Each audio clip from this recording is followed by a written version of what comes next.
Episode 2 Inattention and Poka-Yoke Philosophy. Welcome back to Human Nature and Safety. I'm your host, the Work Safety Guru. In our last episode, we talked about how we rationalized shortcuts. Today, we are moving to an even more invisible enemy, inattention. We all think we are great multitaskers, but human attention is not a spotlight that covers everything.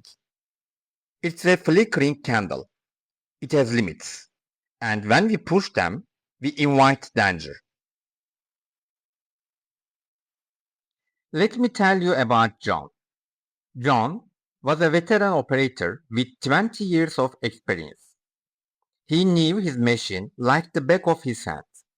One afternoon, he was finishing a routine shift, his mind already halfway home, thinking about his daughter's birthday. He went to flip a switch, but because he was distracted, just for a split second, he hit the wrong one. John didn't do it because he was lazy. He did it because he is human. The traditional safety approach would say, John, pay more attention. But let's be honest. Can you really tell a human being to stay 100% focused for 8 hours straight?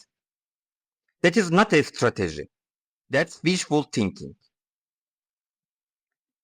Instead of blaming John, we need to look at Poka-Yoke.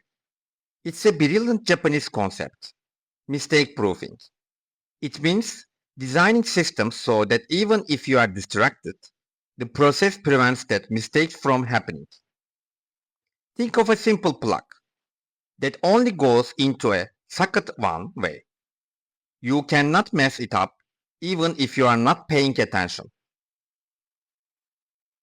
Instead of demanding that people be perfect, we should ask, how can I design this test so it is impossible to get wrong? When we shift our focus from fixing the person to fixing the design, we stop fighting against human nature and start working with it. We move from a culture of blame to culture of engineering excellence. Because remember, physics doesn't negotiate.